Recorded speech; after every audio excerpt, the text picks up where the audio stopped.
성경 말씀은 누가복음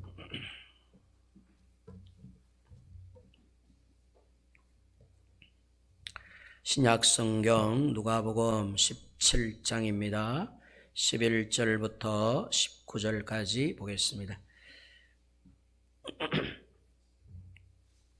신약성경 124페이지 누가복음 17장 11절부터 19절까지 제가 봉독해 드리겠습니다.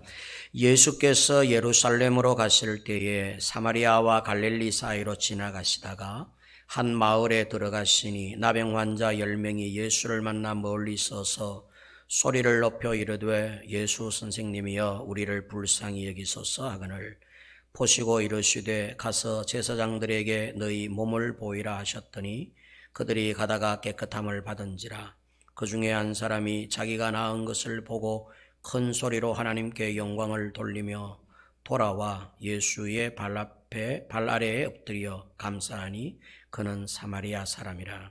예수께서 대답하여 이르시되 10사람이 다 깨끗함을 받지 아니하였느냐? 그 9은 어디 있느냐?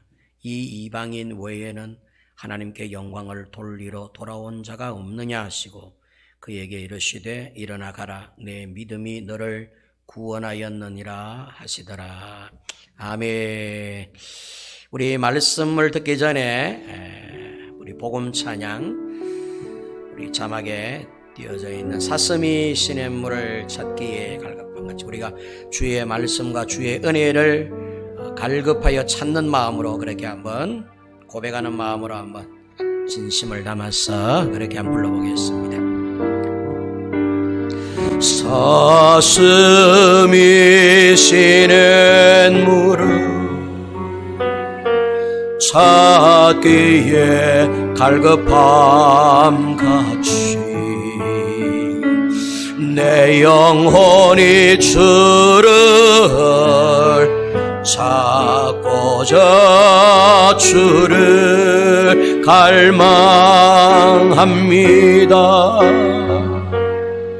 주여 어찌합니까?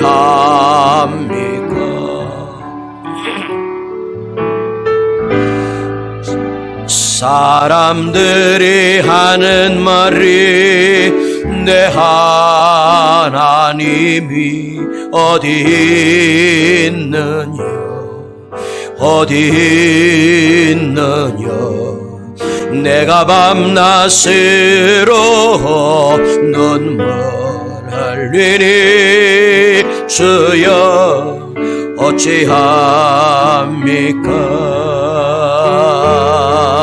내 영혼아 내가 어찌하여 낭망하느냐 내가 어찌하여 불안하는고 너는 너의 하나님을 바라라 내 얼굴을 도우시는 내 하나님을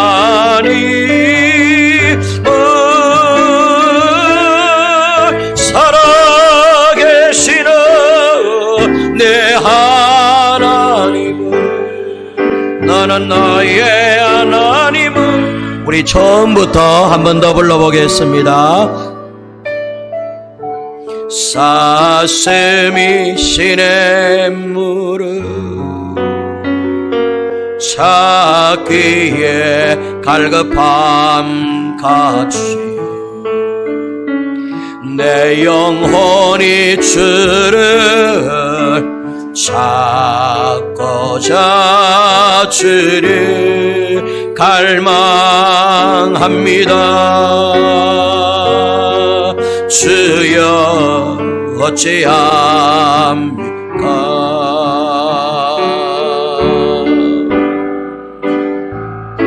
사람들이 하는 말이 내 하나님이 어디 있느냐 어디 있느냐 내가 밤낮 새로 눈물 흘리니 주여 어찌합니까? 내 영혼아 내가 어찌하여 낭망하느냐?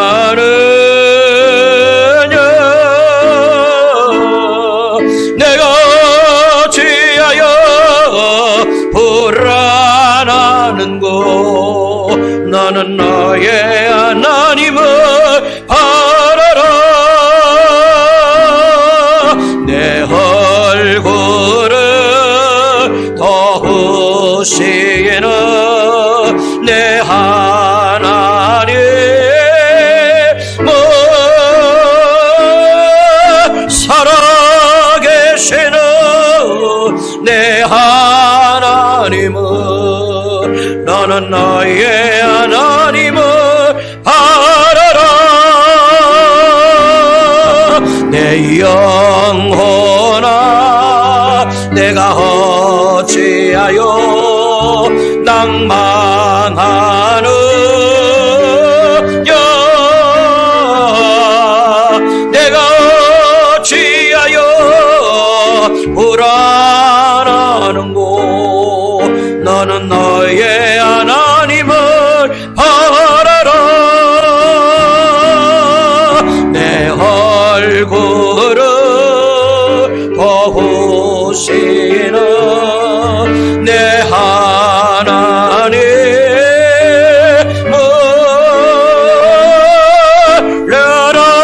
살아계시는 내 하나님을, 너는 너의 하나님을 바라라.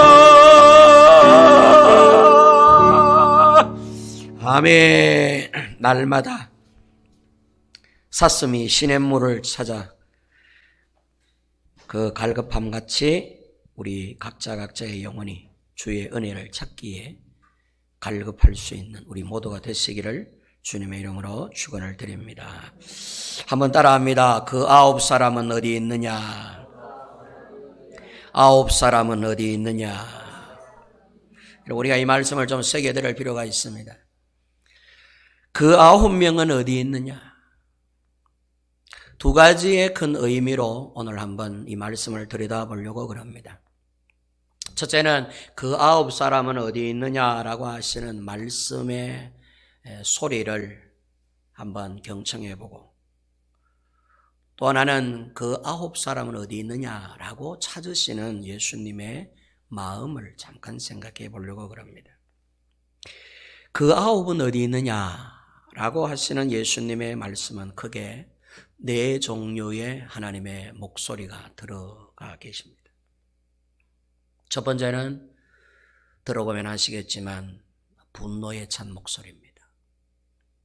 화가 좀 나신 것 같아요. 물론 저희들과 같은 그런 감정적 화는 아니겠지만, 그런 어쨌든 9명은 어디 있느냐라고 하는 말씀을 눈을 감고 묵상해 보면 예수님의 말씀의 어투에 뭔가 분노하심이 들어있는 듯한 목소리인 듯합니다. 10사람 모두가 은혜를 받은 게 아니냐. 내가 10명 가운데 한 사람에게만 은혜를 주셨거나 두세 사람에게만 은혜를 준 게 아니라 10사람 모두에게 은혜를 베푼 게 아니냐. 너희 10명이 다 나로 하여금 긍휼과 은혜를 받은 게 아니냐. 그런데 왜 너 혼자뿐이냐? 나머지 9사람은 어디 있느냐? 이 10사람은 공동비극을 가진 사람들이었습니다. 유대인이든 이방인이든 섞여서, 원래는 유대인과 이방인은 같이 살지 못합니다.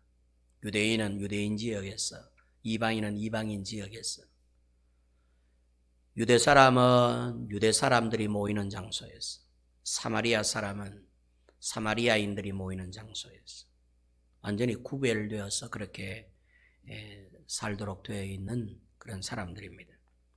그런데 이 나병, 요즘 현대병으로는 한센병이라 그러는데 이 나병에 관한 한은 유대인이고 이방인이고 사마리아인이고 가리지 않습니다. 유대인 나병 환자들은 유대인 나병 환자들이 모인 곳에, 이방인 나병 환자들은 이방인 나병 환자들이 모인 곳에 이렇게 별도로 살지 않고 한데 어울려 삽니다. 그러니까 나병 환자들은 공동 운명이다 그런 뜻입니다. 유대인이니 이방인이니 기죽을 필요도 없고 의시될 필요도 없습니다. 나병은 그냥 한 귀퉁이에 한 공간에 유대인 이방인 다 섞여서 나병으로 그냥 살다가 죽는 것이죠. 나병은 당시에는 저주의 병으로 알려졌습니다. 왜? 나병은 고칠 수 없었기 때문에. 나병은 또 이 나병 환자들과 가까이 하면 이 나병이 퍼져가지고 모두가 나병이 된다. 이런 두려움들이 있어서 나병에 걸렸다 이러면 부모님 불문, 자식들 불문하고 무조건 격리시키고 이 정상적 마을에서 쫓아내어서 나병 환자들이 모인 곳에서만 살도록 그렇게 만들어 놓았었어요. 그래서 그곳에서 살다가 하늘의 은혜로 신의 은혜로 고침받아서 건강하면 다행이고 안 그러면 그냥 거기서 죽는 거죠. 저주병이라고 알려져 있습니다. 하늘이 저주한 병, 나병에 걸려서 공동 운명을 겪고 있는 10사람. 그런데 오늘 성경 본문을 읽어보면 이 10사람은 분명히 유대인과 이방인으로 아마 그렇게 섞여 있었다는 것을 주님의 말씀 가운데에서도 찾을 수 있습니다. 나중에 돌아와서 예수님께 감사를 표했던 사람은 이방인 한 사람밖에 없었습니다. 그래서 예수님이 돌아와 나에게 감사하는 자가 이 이방인 외에 딴 사람은 없느냐 이러신 걸 보면 나머지는 유대인이었다는 것을 알 수가 있습니다. 그러나 공동 운명으로 살아가는 사람들이었습니다. 똑같은 시간에 똑같은 장소에 똑같은 거리를 지나가다가 10명 모두 다 같이 예수님을 목격한 사람입니다. 이 10사람은 누구는 예수를 보고 누구는 예수를 못 보고 한 게 아니라 10명이 다 건너편에 있는 예수님을 보았다 그런 뜻입니다. 이게 축복이었어요. 사실은 10사람이 다 주님과 눈길이 마주치고 주님을 만난 것, 예수님을 만난 게 복이었어요. 예수님을 안 만났으면 10사람 다 고침을 받지 못했어요. 그들은 그냥 이 저주받은 병을 앓다가 그냥 어느 시간대에 죽고 말 것입니다. 다시금 건강을 회복한다는 것은 있을 수 없는 그런 일이었어요. 그런데 이 10사람이 다 정상인이 된 것은 예수님을 만났기 때문이었습니다. 아멘입니까? 아멘입니까? 꼭 기억해야 됩니다. 예수님 만나야 정상이 돼요. 아멘. 예수님 만나야 정상이 됩니다. 예수님 안 만나면 저주받아서 죽는 거예요. 하늘에 저주가 내린 병을 알아도 예수님 만났더니 10명이 다 고침을 받았다는 게 오늘 성경의 기록입니다. 좋은 약 써서 명의를 만나서 아니에요. 예수님을 만났어. 먼 발치이지만은 주님을 만난다는 게 이렇게 중요한 거예요. 똑같이 예수님께 가까이 오지 못하고 멀리 서서 예수님의 이름을 힘차게 불렀던 사람들입니다. 우리를 불쌍히 여겨주시옵소서. 우리를 불쌍히 여겨주시옵소서. 레위기에 보면 나병에 걸리면 일단 공동체에서 격리가 되고 별도로 살아야 되고요. 그 다음에 이 사람들이 다닐 때에는 혹여라도 그들 가까이 그들 주변으로 건강한 사람이 지나가면 자기들이 먼저 소리를 질러야 돼요. 부정하다, 부정하다, 부정하다 소리를 질러야 돼요. 이리 오지 마세요. 잘못하면 당신도 부정하게 됩니다. 나병에 걸립니다. 라고 하는 걸 이 건강한 사람은 멀리 있기 때문에 잘 모를 수 있잖아요. 그렇게 나병 환자들은 뭔가 이렇게 덮어쓰고 지나가다가 자기가 나병 환자라는 걸 공포해야 돼요. 부정한 사람입니다. 부정한 사람입니다. 부정하다, 부정하다. 그렇게 하면서 살아왔던 사람입니다. 그런 10사람이 예수님을 동시에 보고 동시에 똑같은 음성으로 예수님께 소리를 지르면서 우리를 불쌍히 여겨주십시오. 우리를 긍휼히 여겨주십시오.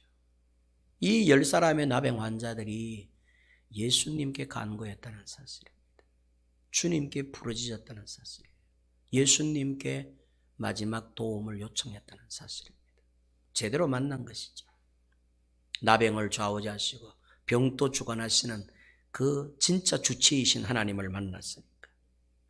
그래서 어쨌든 이 10사람은 동일한 음성으로 똑같이 목소리를 내어서 나도 불쌍히 여겨주세요. 나도 불쌍히 여겨주세요. 이러면서 10사람 모두가 멀리 서서 예수님의 이름을 힘차게 불렀던 사람들입니다. 그래서 어떻게 됐나요? 고침을 받습니다. 예수님은 그들의 그 부르짖음을 들으시고 제사장에게 가서 너희 몸을 보여라 라고 말씀을 던져주십니다. 제사장에게 가서 네 몸을 보이라 라고 하는 것은 제사장이 이 사람은 건강한 사람입니다 라고 하는 판단을 의사가 하는 게 아니고 당시에는 제사장이 했습니다. 제사장은 하나님의 대리인이시고 하나님의 입장에서 말하는 사람이기 때문에 하나님이 넌 이제 건강해 하면 건강해진다는 것이에요. 근데 하나님이 넌 계속해서 넌 아직도 나병 환자야 이러면 뭐 의사가 나병이 아니라 해도 나병 환자가 되고 마는 것입니다. 그런 시절이었어요. 그러니까 모든 이런 어떤 저주의 병을 나았다는 것을 누가 공포해 줘야 공식적 공포가 되느냐 하면 그게 제사장이었어요. 그래서 예수님께서는 제사장에게 가서 너희 몸을 보여주어라 그랬어요. 그래서 이 사람들이 믿고 말이죠. 주님의 말씀대로 제사장에게로 갔어요. 10사람이.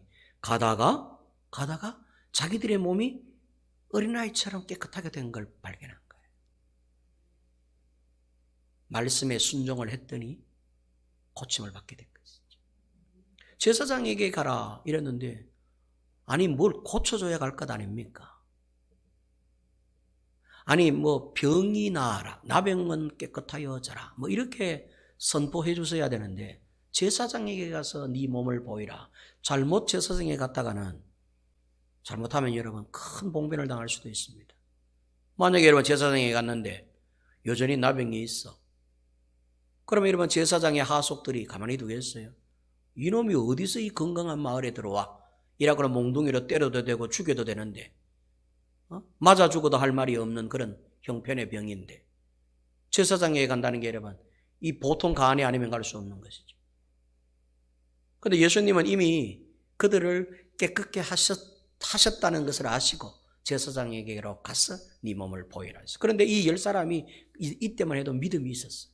제가 볼 때는.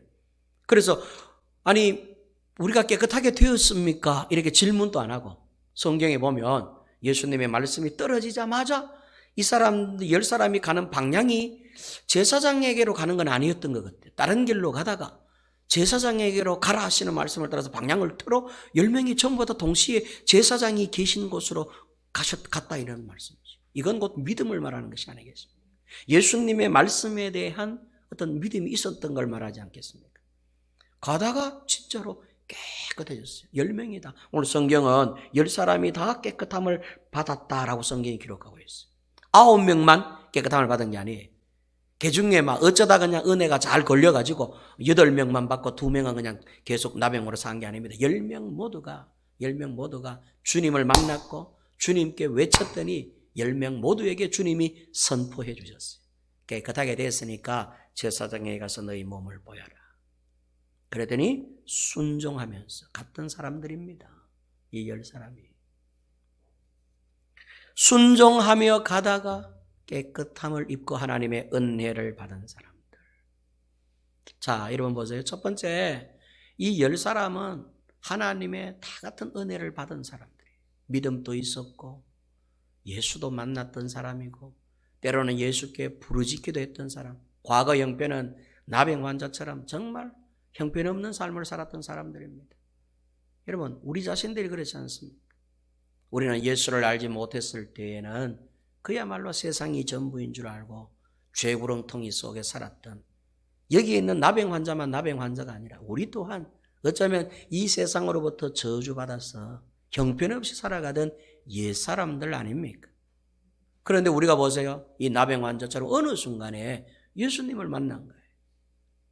예수님을 만나서 이제는 예수님께 부르짖기도 하고 도와달라고 외치기도 하고 긍휼을 베풀어달라고 사랑해달라고 하나님께 아우성도 치기도 하는, 그러다가 주님의 감동, 주님의 은혜를 받으면 때로 그 말씀에 순종도 하고 믿음으로 순종하면서 걸어오고 나아갔던 사람들이 바로 저와 여러분들 아닙니까? 그래서 우리는 각자가 다 다르지만은 나름대로 개개인마다 하나님의 놀라운 은혜들을 받은 사람들이고 하나님 주님의 사랑을 간증할 수 있을 만큼 체험을 받은 우리들 아닙니까? 우리도 이 나병 환자들처럼 깨끗함을 받은 사람들인 것이죠. 예수님은 9사람은 어디 갔느냐? 다 같이 은혜 받은 자들이 아니냐? 다 나로 하여금 응답받은 자들이 아니냐? 내가 너희들에게 긍휼을 베풀어 주지 않았느냐? 모두에게 내가 사랑을 베풀고 긍휼을 베풀지 않았느냐? 그러면 나로 은혜 받은 자들은 다 어디 갔느냐?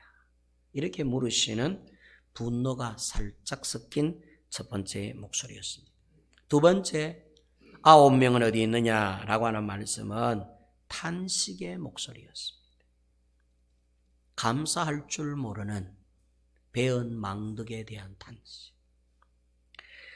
배은 망덕이라는 말 여러분 알고 계십니까? 배은 망덕이라는 것은 은혜를 저버리는 자들을 가리켜서 배은 망덕한 자라고 그렇게 우리가 표현들을 간혹 합니다.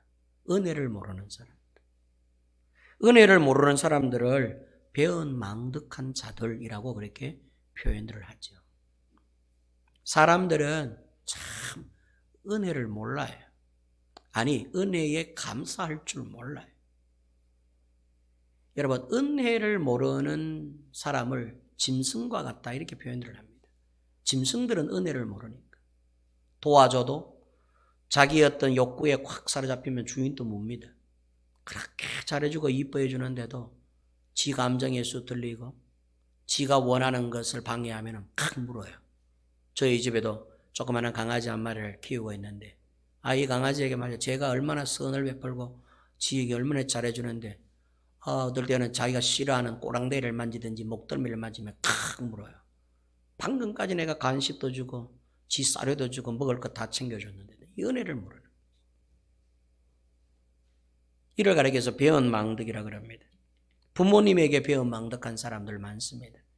부모님이 낳아주시고 길러주시고 키워주시고 지금 또 생명을 다해서 헌신해 주시고 자기 손해를 아끼지 않고 자식은 해달라는 것 다 해주는데도 불구하고 저거 수 틀리면 부모님께 화도 내고 부모님을 막대하고 함부로 하죠. 부모님의 은혜는 하회와 같은데도 불구하고 그 은혜도 모르고 지 원하는 것대로 충족이 안 되고 자기 바라는 대로 안 되면은 아버지도 없고 엄마도 없고 막 이렇게 되는 것이죠. 이게 여러분 우리가 사는 세상에 만연한 배은망덕의 우리의 모습들입니다. 언젠가 한번 TV에 SOS 긴급 출동이라고 하는 TV 프로를 여러분들 아마 많이 보셨을 것입니다. 20년이 넘도록 그 어머니 홀로 남편 일찍 여의고 군대 갈 만큼 장성한 아들을 키워줬는데 이 20대 아들이 용돈 쫓겨준다고 그 노모를 두들겨 패는 거 여러분 SOS 긴급 출동이라는 프로그램에서 많이 다루었던 내용들입니다. 그래서 TV 앞에서 이 광경을 보면서 국민들이 다 개탄을 했었습니다. 저런 불효막심한 놈입니다. 군대 갔다 왔는데도 불구하고 말이죠. 나이가 25, 30에 가까우는데도 여전히 70, 80에 가까운 노모에게 용돈이나 바라는 이런 쓸모없는 인간들이 있었어요. 그것뿐만이 아니고 어머니를 막 두들겨 팹니다. 엄마를 발로 걷어차고 엄마의 아기를 때리고 그래도 힘없는 엄마는 그래도 그 자식이 뭐라고 거기에 붙어가지고 그래서 이 경찰서에서도 오고 방송국에 와서 이 정신과 치료를 좀 받아야 된다 해가지고 그 아들을 갖다가 막 이렇게 심하게 다루면 세상에 딱에 맞던 어머니가 오히려 막 자기 아들을 막 이렇게 데리고 가려고 하는 경찰들을 혼을 내고 말이죠. 그 엄마의 마음을 참 우리가 TV에서 봤어요. 죽어도 자식을 위하는 어머니의 마음. 그런 어머니에게 배은망덕한 인간들이 있습니다. 이웃에게 배은망덕한 사람들도 많습니다. 우리가 부모에게만 도움을 받습니까? 주변 이웃에게도 많은 도움을 받지 않습니까? 그런데 도움을 준 사람들을 배신하는, 도와준 은혜를 베푼 자들을 배은망덕하는 자들이 얼마나 많습니까? 지난 주일날 10월 25일날 삼성그룹의 이건희 회장이 별세했습니다. 향년 78세의 나이였어요. 제가 그 광경을 보면서 조금 씁쓸했던 게, 돈이 주식 재산이 18조라 그러는데, 여러분 18조 같으면 어느 만큼 많은 돈인지 잘 모르겠어요. 18조나 되는 재산을 갖고 있는데도 하나님이 정한 80을 못 사는구나. 자, 그런 걸 참 보면서 참 인생 무상하다는 걸 또 한번 생각하게 되었습니다.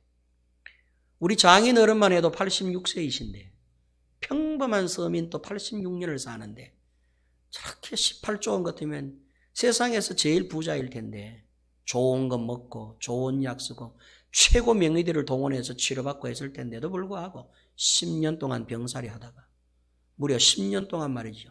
환자로 있다가 결국 78세 하나님이 정한 너희가 강건하면 80이여라고 하는 성경에 기록한 인간의 기본적 나이도 살지 못하고 죽는 참 험한 인생을 우리가 보았습니다. 18조 원은 결국 11조나 되는 돈을 세금으로 빼앗깁니다. 충분히 세금을 내고 18조를 다 모았을 텐데 이 18조는 세금을 등쳐먹은 돈이 아닐 텐데 세금을 또 내는 것이죠. 어쨌든 18조 가운데 11조를 국가가 세금으로 떼서 갖고 갑니다. 그런데 더 참 씁쓸한 이야기는 삼성이 후원한 스포츠 대스타들이 있습니다. 박세리, 박찬호, 이승엽, 수영의 박태환, 거물급 같은 선수들이죠. 이런 선수들은 다 삼성이 후원해서 세계적인 대스타가 된 사람들입니다.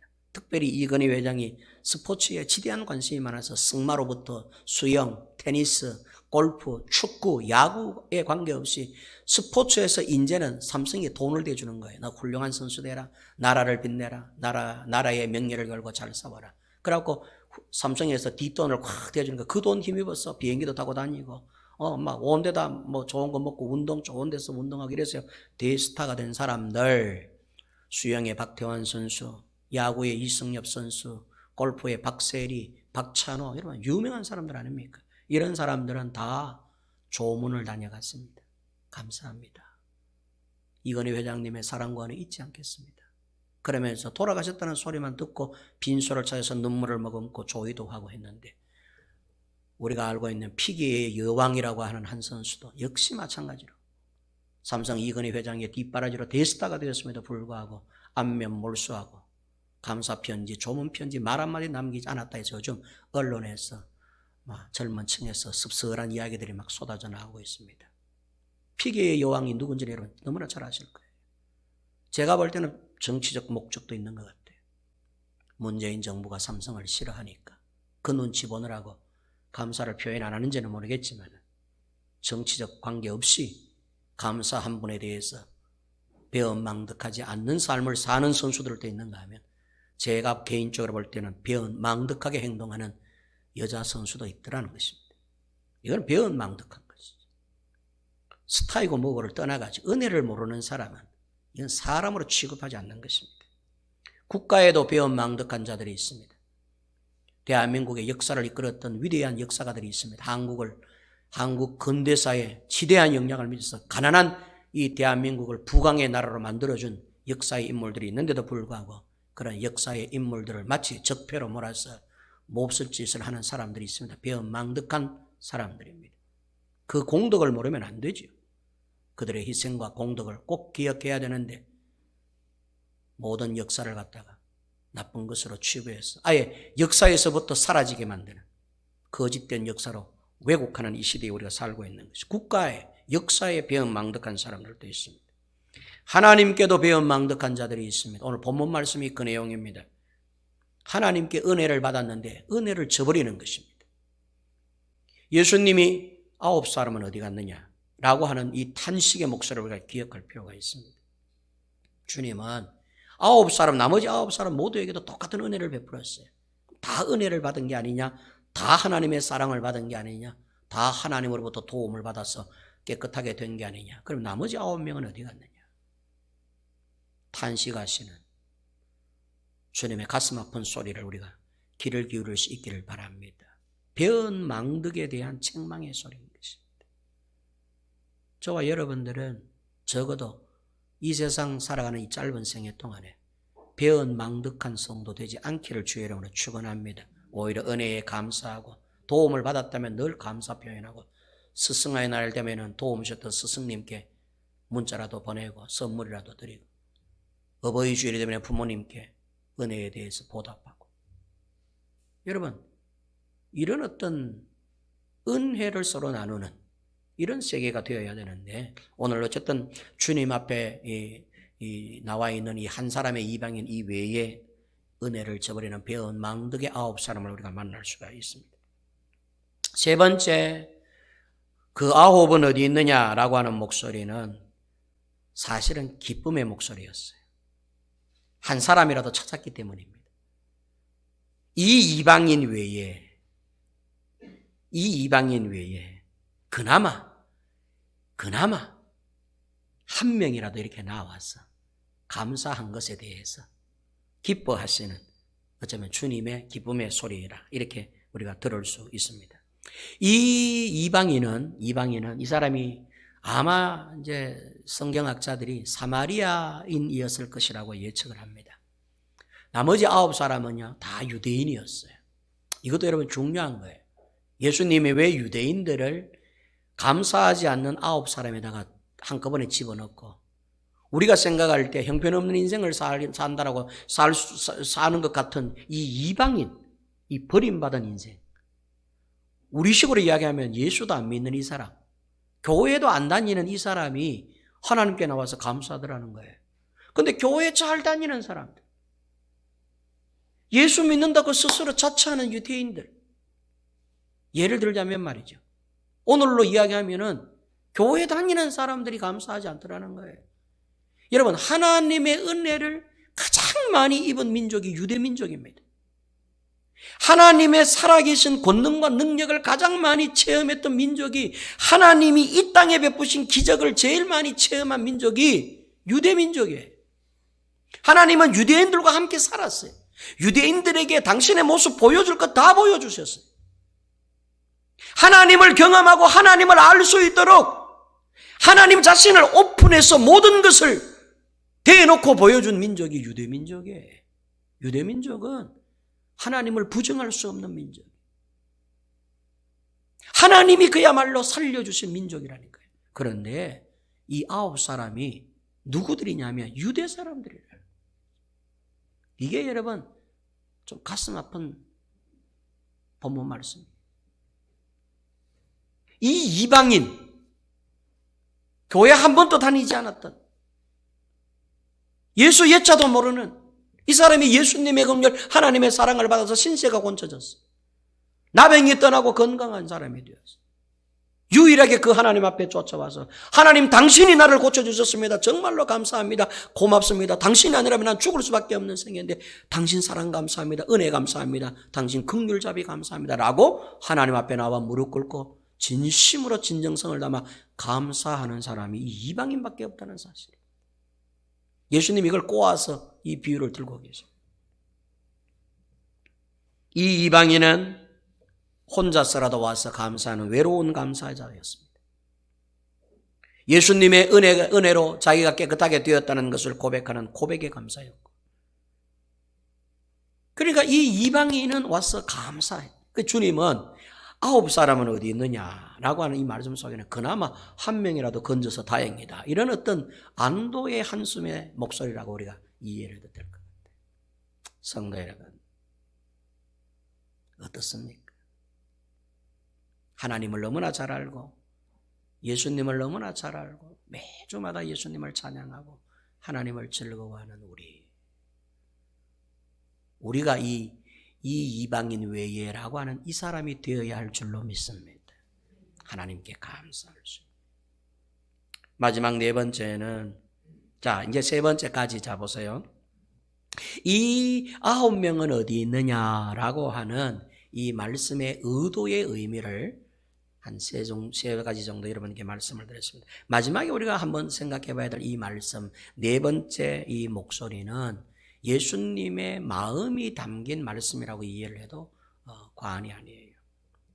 마지막 네 번째는 기다림의 목소리였습니다. 따라합니다. 기다림의 목소리. 기다림의 목소리. 예수님은 기다리고 계셨던 것이에요. 이게 중요해요. 오늘 사실은 우리가 이 말씀을 통하여 깊이 생각해야 될 부분이 바로 이 부분이에요. 기다리시는 예수님. 예수님은 나병 환자들을 기다리고 계셨어요. 사실은. 그곳에 그들이 지나갈 것을 아시고. 하나님은 모르는 것이 없는 분이십니다. 전지전능하신 분이십니다. 우리가 앞으로 어느 길로 갈지, 어느 방향으로 갈지, 가다가 넘어질지, 곁길로 셀지, 정확하게 바른 길로 갈지 다 알고 계시는 분이죠.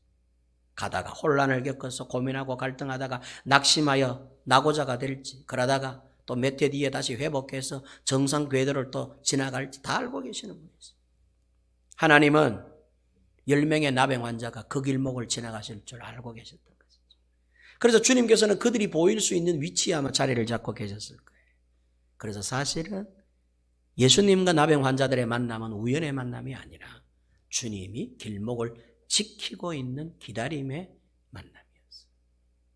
그들을 고쳐주시려고.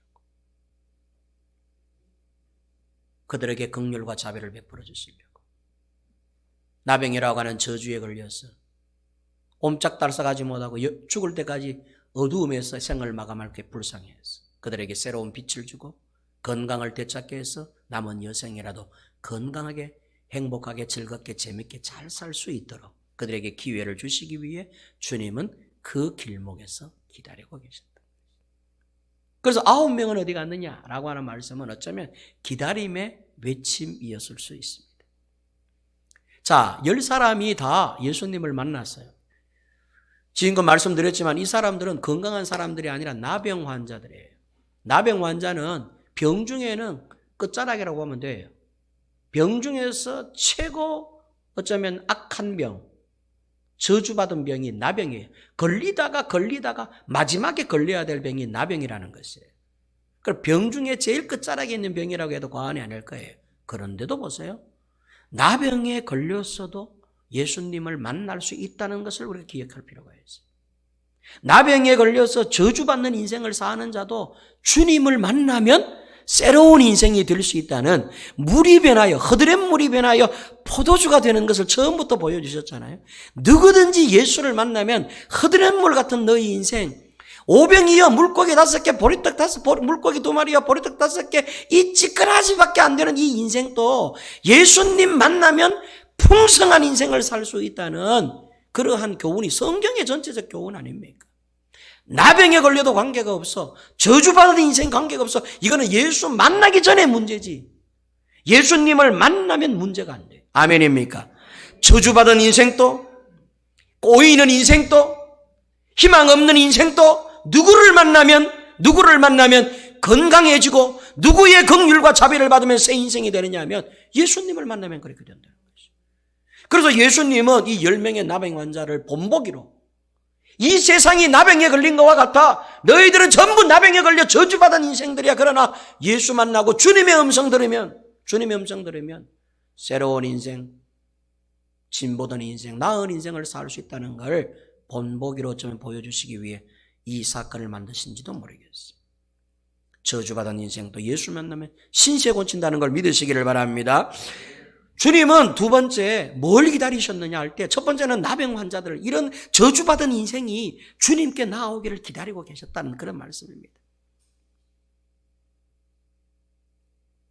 나 같은 인생은 안 돼. 나는 이제 걸러먹었어. 나는 소망이 없어. 혹여라도 그런 인생에 저주받은 것 같은 그런 마음이 들고 그런 인생의 걸음을 걸어가고 계시는 분이 계시면 예수님 만나시면 새롭게 된다는 것을 꼭 기억할 수 있기를 바랍니다. 예수님은 그걸 보여주셨어요. 두 번째, 주님은 뭘 기다리셨는가 할 때 그들의 간곡한 부르짖음을 기다리셨습니다. 부르짖기를 기다리고 계셨어요. 10사람이 저 건너편으로 지나가는데 자 이제 주님이 길목을 지키다가 주님이 생각한 대로 주님이 예상한 대로 주님이 아시는 대로 그들이 지나갑니다. 그냥 그들이 그렇게 지나가 버렸으면 끝나는 거예요. 예수님이 보실 때 저 사람들이 빨리 돌아서서 걸음을 못 추고 내게 부르짖어야 되는데 10사람이 말이죠. 그냥 아무것도 모르고 그냥 지나가네. 저 마을 어귀를 벗어나면 이제 안 보일 텐데, 그러면 이 10사람의 나병 환자들이 아무 말 없이 지나가는데 주님이 하답답해가지고 다 급해가지고 제사장에 가서 너희 몸을 보여라 이렇게 말씀하신 게 아니라는 거예요. 보세요. 주님은 언제 고쳐주시는가 하면 부르짖을 때까지 기다리고 계세요. 여러분 이렇게 안 하셔도 되잖아요. 주님의 능력이 꼭 들어야만 응답하시는 분입니까? 주님이 꼭 우리의 소리를 들어야 하시는 분이에요? 아니잖아요. 주님은 우리가 부르짖지 않아도 우리가 생각하는 걸 아시고 마음먹은 걸 알고 계시는 분이신데 꼭 내뱉어야 하시는 분이십니까? 아니잖아요. 주님이 먼저 긍휼을 베풀어 주시면 어때요? 주님이 먼저 10사람에게 도움을 주면 어때요? 근데 주님은 그 골목을 지키고 계셨지만은 먼저 고쳐주시지는 않으셨어요. 부르짖을 때까지. 이 10사람이 모두 한 음성으로 주님께 외칩니다. 우리를 불쌍히 여겨주세요. 불쌍히 여겨주세요. 그럴 때에 주님께서는 그 소리를 듣고 따지지도 않고 되묻지도 않으시고 그들의 믿음이 있는지 없는지도 점검도 안 하시고 그저 부르짖는 그들의 목소리에 주님은 동일하게 10사람 모두에게 똑같은 화답을 주셨어요. 제사장에게 가서 너희들의 몸을 보여주라. 한 사람에게도 뭐 이렇게 다른 은혜를 주신 게 아니에요. 공평한 은혜를 그들에게 베풀어 주십니다. 예수님이 비록 멀리 계신다 할지라도 부르짖으면 주님이 들으시는 분인 줄로 믿으시기 바랍니다. 예수님은 저 멀리서 외치는 그 소리를 들으시고 그들에게 죄사함을 선포하고 치유받았음을 선포해 주시는 분이셨어요. 결국 부르짖는 소리를 주님은 지금도 기다리고 계시는 것입니다. 자, 성도 여러분 보세요. 여러분 우리가요 오늘 나병 환자 위치에서 이 말씀을 들어야 돼요. 주님이 여러분들에게 뭘 기다리시는가를 들으셔야 돼요. 주님은 나병에 걸린 우리 자신들이 오늘 주님 앞에 나오기를 기다리고 여기서 주님이 이 자리에서 기다리고 계셨고요. 여기에서 주님께 부르짖는 소리를 기다리고 계신다 그런 뜻이에요. 오늘 저녁에 우리가 다니엘 기도회를 할 거예요. 와서 주께 부르짖는 시간 되시기를 바랍니다. 여러분들의 형편과 처지를 부르짖는 거예요. 주님 도와주세요. 살려주세요. 주님은 지금도 그런 부르짖음 후에 행동하시는 분이라는 걸 잘 기억하고 부르짖지도 않았는데 알아서 안 하시겠나 안 그래. 여러분 성경 절대로 그렇게 보면 안 돼요. 부르짖을 때까지 기다리셨다가 응답하시는 분이라는 걸 꼭 기억하셔야 돼요. 세 번째는 순종하기를 기다리셨어요. 이것도 중요해요. 순종하기를 기다리고 계십니다. 가서 제사장에게 너희 몸을 보여라 이랬는데 이 사람들이 불순종했어. 뭐 낫지도 않았는데 뭐 제사장에게 가. 아니 예수님이 우리를 향하여 뭐 나병은 떠날지어다 깨끗하여 질지어다 이렇게 외칠 줄 알았는데 제사장에게 가서 몸을 보이라 하니 아직도 내가 보니까 팔은 여전히 이 나병에 걸려가지고 보기도 흉한데 이 10사람의 나병 환자들은 그렇게 생각하지 않고 주님이 제사장에게 가서 네 몸을 보이라 라고 하는 말씀에 즉각적으로 순종하는 것을 보게 돼. 그러다가 순종하는데 순종하여 가다가 깨끗함을 받은 거예요. 꼭 기억해야 돼. 이게 여러분 하나님이 치유하시는 방법의 순서예요.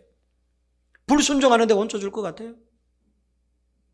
주님의 말씀을 외면하고 주님의 뜻을 외면하는데 고쳐줄 하나님의 은혜와 하나님의 긍휼이 임하실 것 같아요? 저는 그렇게 믿지 않습니다. 순종하는 자에게 주님의 말씀을 따르는 자에게 마치 주님이 기다리시는 것 부르짖음을 기다리시면은 부르짖는 자에게 하나님의 말씀이 전해지면 그 말씀을 따라 순종하는 자에게 그러면 결과가 주어지고 열매가 주어지는데 우리는 어떻게 생각하는가 하면 결과가 주어지면 순종하겠다고 기다리는 거예요. 거꾸로 하는 거예요. 순종하면 좋은 결과가 좋은 열매가 맺어지는데 우리는 좋은 결과를 내게 보여주면 순종하겠다고 버티고 있다니까. 여러분 안 그런가 한번 돌아보십시오. 항아리에 물을 채워라. 포도주가 부족한데 물을 채우라는 거예요. 우리는 어떻게 기다리느냐면 이 빈 항아리에 포도주를 채워주면 당신을 믿겠습니다라고 버티고 있는 것과 같은 거예요. 근데 보세요. 포도주는 어떻게 만들어지느냐? 순종한 후에 만들어지는 겁니다. 물을 채우라는 거 이 말이나 돼요? 포도주가 떨어졌는데 왜 물을 채워요? 근데 주님이 원하시는 것은, 주님이 바라시는 것은 이 하인들이 내 말대로 순종하는가 순종하지 않는가를 보고 계시는 거예요. 물을 채워요, 하인들이. 그래서 어머니 마리아가 그 갈릴리 혼인잔치집에 지배인을 부른 게 아니고 종들을 불러가지고 주님 시키는 대로 해라 이렇게 말한 이유가 여기에 있어요. 만약에 지배인을 불러서 저분이 예수님이 말씀하신 대로 하세요 이랬으면 아마 지배인은 따져들었을 겁니다. 틀림없이. 이 머리 좋은 학식 많은 전체를 총괄하는 지배인은 종이 아니기 때문에 예수님이 물을 항아리에 채우라 했을 때 왜 물을 채워야 됩니까? 항아리가 부족한데 주님이 뭐가 부족한지 알고나 계세요? 따져들었을 거예요. 그래서 어머니는 하인을 부른 겁니다. 여러분, 하인을 부른 게 말이 돼요? 그 집에 주인을 부르든지 지배인을 불러야 되지. 근데 어머니 마리아가 누구를 부르느냐 하면 하인들을 불러가지고 저분이 시키는 대로 했는데, 왜? 하인의 특성은 시키면 시키는다는 게 하인이거든. 종은 분부하면 명하는 대로 하는 게, 분부한 대로 명한 대로 하는 게 종이거든. 종은 따지지 않아요. 이유 묻지 않아요. 물을 부으러 가면 물을 붓고 돌을 쌓으러 가면 돌을 쌓는 거예요. 그걸 잘 아는 마리아가 하인들의 속성을 알기 때문에 하인들을 부른 거예요. 그랬더니 하인들에게 예수님께서 물을 채워라 이랬더니 여러분, 두 번 따지지 않고 의심도 하지 않고 가서 물을 붓습니다. 6 항아리에 가득 차도록. 그 순종이 포도주로 됐다는 게 알고나 계시죠? 근데 여러분 보세요. 우리 교회 다니는 사람도, 우리 예수 믿는 우리 유대인들 말이죠. 이 잘나빠진 유대인들이, 이 오늘날 이런 그리스도인들이 뭘 기다리고 있느냐면 순종을 따라 행하는 게 아니라 결과를 기다리면 순종하겠다고 버티고 있으니 결과가 나타날 리가 있나. 예수님은 순종하기를 기다리셨어요. 가서 제사장에게 보여라. 이 말씀 여러분 그냥 넘기시면 안 됩니다. 그렇게 하는가 하지 않는가를 보고 계시는 거예요. 그래서 성경은 뭐라고 기록합니까? 제사장에게 가다가 깨끗함을 받았다. 순종하는 길에 깨끗함을 받았다. 아멘입니까? 아멘입니까?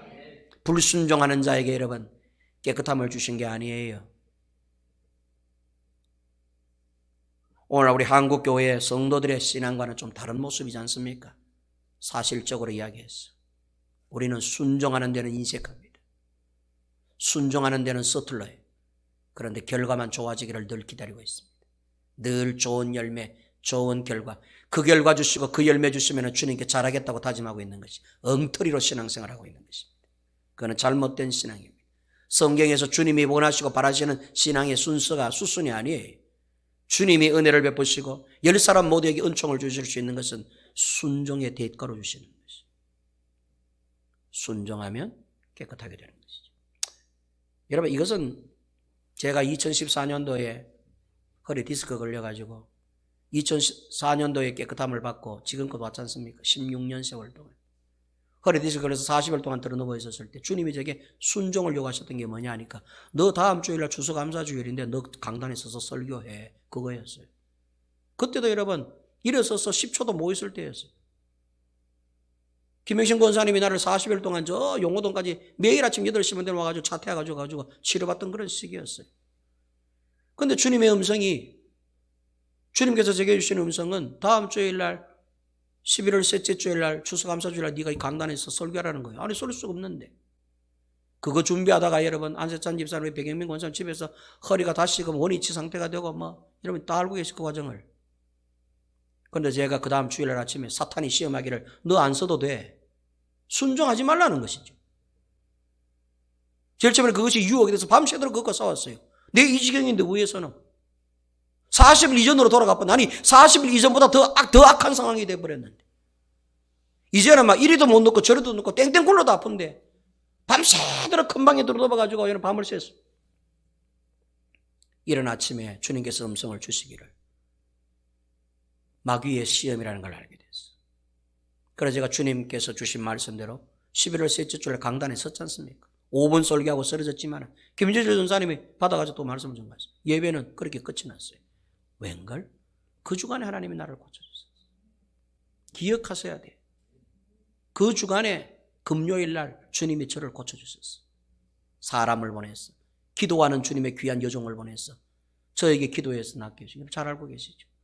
피은혜 목사님. 11월 셋째 주 섬기고 그 주간에 지나면서 금요일 날 고침받고 그때 주님이 나를 고쳐주시고 나서 지금껏 왔습니다. 한 번도 디스크 때문에 병원 찾아간 적이 없어요. 제가 그렇게 순종하지도 않았는데 주님이 고쳐주셨을까요? 보세요. 주님은 순종하면 그 다음 일을 다 갖고 계세요. 근데 우리는 그게 안 보이니까 고쳐주면 순종할게요 이러고 앉아있는 게. 주님은 반대로 네가 순종하면 고쳐줄게 이러고 계시고. 네 번째는 감사하기를 기다리셨어요. 예수님이 그 아홉은 어디 있느냐라고 하는 외침은 감사하는 자를 찾고 계셨어요. 감사는 조건으로도 하는 게 아니에요. 기쁨을 하는 거예요. 10명 모두 다가 사실은 감사해야 돼요. 주님은 감사하는 자를 오늘도 기다리고 계시는 것 믿으시기 바랍니다. 마지막으로 주님은 왜 기다리십니까?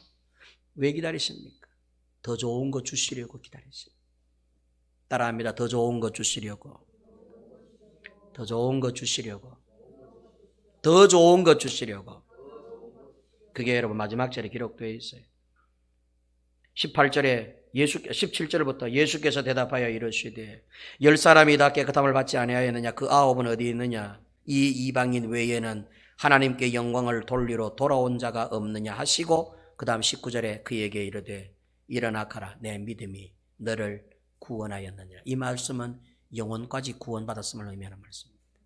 자 보세요. 주님은 기다리고 계세요. 만약에 나머지 9사람 또 와서 주님 앞에 엎드려서 하나님 감사합니다 했으면 너희 모두 영혼도 구원받았다 하셨을 거예요. 그러나 안타깝게도 9사람은 육신적으로는 치료를 받았지만 영적으로 구원을 받지는 못했어요. 그런데 돌아와서 감사한 이 이방인 한 사람은 육의 구원만 받은 게 아니라 영적인 구원을 노골적으로 주님께서 현장에서 선포해 주십니다. 너 오늘 구원받았어. 가. 걱정하지 마라. 영육이 다 고침을 받았다. 라고 영혼 구원도 해주시는 걸 보게 돼요. 보세요. 주님은 9명을 기다리고 있었어요. 뭐 하시려고? 더 좋은 것 주시려고. 그들의 영혼까지 구원을 주시려고. 육신이 구원을 받았으니까 이제 영도 구원을 받아야 되니까 주님께 나와 하나님께 항복하고 하나님 감사합니다. 하나님이 날 구원하십니다 하면 하나님께서 그래 너 구원받았어 라고 선포해 주시려고 주님은 이 길목에서도 기다리고 계시는데 오지를 않는 거야. 그러니까 그들의 인생은 80으로 끝났겠지. 육신의 고침을 받았으니까. 그러나 여기 감사함으로 나온 이 이방인 한 사람은 육의 축복만 받은 게 아니라 영적인 축복도. 주님은 지금도 여러분 우리들을 기다리고 계세요. 뭐 하시려고? 더 좋은 것 주시려고. 아멘입니까? 아멘입니까? 아멘입니까? 꼭 기억하세요. 더 좋은 것 주시려고 기다리시는 음성이 9사람은 어디 있느냐? 탄식의 소리이기도 하고 분노의 소리이시기도 하지만 사실은 더 좋은 것 주시려고 9명을 찾고 계시는 주님의 음성 들으시기를 주의 이름으로 축원합니다. 축원합니다. 다음 주일날은 우리가 추수감사 주일인데 여러분 배은 망득하지 않기를 바랍니다.